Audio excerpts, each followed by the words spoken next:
Menangani kerusakan power supply switching speaker aktif Polytron. Ini modulnya ya teman-teman, kita lihat ini bagian primernya. Saya dekatkan lagi, ini bagian primer ya, dari 220 lewat dioda bridge menjadi 300, ada IC PWM kan begini ya, dan ini bagian sekundernya. Kita akan memulai dari bagian primer terlebih dahulu. Kita lihat ini bagian primer, komponennya sedikit ya, sederhana ya, tapi kalau sudah rusak bikin puyeng ya, bikin pusing 7 keliling. Oke teman-teman, kita lihat ini dia, saya dekatkan biar pas ya, seperti ini ya, pas ya. Oke, kita mulai. Ini adalah 300 volt ya dari elko. Jadi dari elko ini dia menuju resistor ini ya, penurun tegangan pertama, kedua, kemudian resistor penurun tegangan ketiga. Kemudian dari sini jalur ini dia menuju IC PWM ya, seperti ini ya, di bagian primer ya. Jadi ini adalah tegangan yang pertama. Jadi teman-teman, ini harus kita pahami terlebih dahulu ya, dengan cara tracking tegangan. Oke, kita lanjut. Ini adalah resistor penurun tegangan, ada 3 buah ya, resistor penurun tegangan 1, 2, 3 yang menghasilkan 17 volt DC. Dari 300 volt menjadi 17 volt DC. Oke, selesai. Kita lanjut yang ini ya. Jadi 300 volt melalui trafo ini menuju ke supply PWM yang kedua, kita sebut saja yang kedua ya, melalui dioda itu, kemudian menuju resistor dan dioda lagi, difilter betul-betul ya, dan sampailah di sini ya. Ini tegangan sumber 12 volt ya, dan kita harus perhatikan sender ini ya, sender ini ya, kalau dia berubah bahaya nih ya. Nah ini di sini tegangannya 12 atau 13 dan masuk menjadi input IC PWM ya, tegangan input ya yang kedua. Jadi seperti itu. Jadi dari gate ini gate MOSFET didapat dari output IC PWM ya, dan ini adalah jalurnya. Jadi inputnya 17, 12 dan mendapatkan gate 0,3 volt DC. Jadi sederhana ini ya, tapi kenapa bisa bikin pusing teman-teman? Oke, kita akan melanjutkan hal-hal yang harus kita perhatikan ini ya. Pada primer adalah ini ya, yang saya lingkar, gate 12 volt dan 17 volt ya. Dan ini yang harus kita perhatikan tegangannya. Jadi ada 300, 17, 0,3 dan 12 volt. Ini harus kita kuasai. Jadi ini yang saya lingkar-lingkar ini ya. Kemudian jangan lupa juga ada namanya rangkaian snubber ya. Rangkaian snubber ini ya, ada dioda dan ada kapasitor ini ya. Ini kapasitor ini yang biasa kalau rusak menyebabkan MOSFET-nya sampai hancur atau pecah. Dan ada videonya ya, snubber ya. Nanti bisa dikaji lagi pada videonya.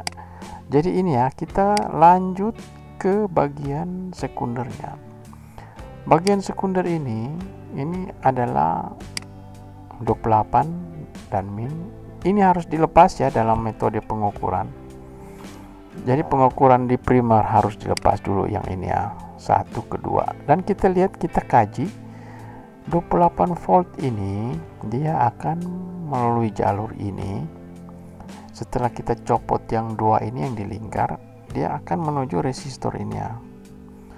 Kita copot solderannya, kita lihat, dan di jalur ini, pada jalur 28 volt ini juga harus kita lepas solderannya yang 17 volt DC. Ya, sebelum kita melakukan testing power supply ini ya, Jadi primer dan sekunder kita harus lepas dulu seperti ini teman-teman. Selanjutnya setelah ini kita lepas ya, yang saya lingkar 3 ini kita lepas, yang ini juga harus kita lepas ya. Ini tegangan 11 atau 12 volt ya menuju amplifier. Ini juga harus dilepas dulu dalam pengerjaan power supply switching speaker aktif Polytron ini, sehingga beban dari power supply ini tidak ada. Kita kosongkan semua dengan cara melepas jumperan dan solderan ini ya, kita lepas. Dan ini ada juga jalur 14 volt DC. Nah, di jalur 14 volt DC ini, di sini juga harus ada yang kita lepas teman-teman. Nah, pada titik ini pada titik ini yang saya lingkar ini harus dicopot dulu. Jadi semua jalur ini tidak boleh terkoneksi pada jalur PCB, sehingga power supply hidup tanpa beban sama sekali teman-teman. Jadi power supply hidup tanpa beban, sehingga kita akan mengetahui bagian mana yang rusak. Ya ini ya yang saya lingkar, ada dioda, ada ICWL, transistor, dan juga ada Zener. Setelah kita ketahui ini komponen yang harus kita periksa kembali. Jadi begitu ya teman-teman. Jadi komponennya harus kita periksa jika ada kelainan pada nilai-nilai pengukuran. Jadi ini adalah komponen-komponen yang harus kita perhatikan yang saya lingkar ini ya. Ada snubber, kemudian poin tegangan untuk primer ya. Dan saya hapus lagi dulu. Kita hapus lagi semua. Saya ingat kita lihat kembali. Jadi yang harus kita perhatikan adalah ini kita lepas jumperannya 28 min plus, kemudian 17 volt kita lepas, dan juga ini ya 14 volt ya.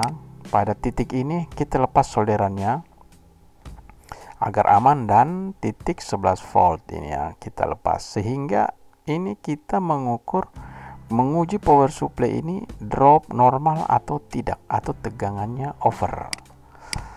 Setelah ini kita lepas, kita hapus lagi, baru kita hidupkan power supply-nya teman-teman. Jadi tidak serta-merta kita hidupkan.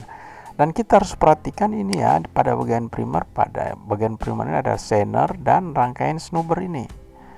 Ini yang bisa menyebabkan power supply tidak bekerja, dan IC PWM ini power supply tidak bisa bekerja karena MOSFET tidak bekerja karena gangguan pada sistem di sini ya. Komponen ini yang kita perhatikan. Setelah ada kelainan, jadi semua yang sudah kita lihat tadi, ini bagian primer kita lihat, komponen bagian sekunder kita perhatikan ada kelainan apa tidak ya. Ini yang sudah saya lingkar, harus kita perhatikan baik-baik ada kelainan apa tidak. Jika tegangannya 28 voltnya nilainya tidak sesuai ya teman-teman, ada perubahan nilai, ini yang harus kita perhatikan. Oke teman-teman, selain itu yang harus kita lihat juga ini ya, ini rangkaian ini ya, penurun tegangan ini juga penting teman-teman. Ini juga berpengaruh pada proses kerja power supply switching. Jadi ini ya teman-teman, kita lihat resistor penurun tegangan ini ya. Ini juga kadang berubah nilainya sehingga power supply tidak akan bekerja. Oke, terima kasih sudah menonton video kami kali ini. Thank you.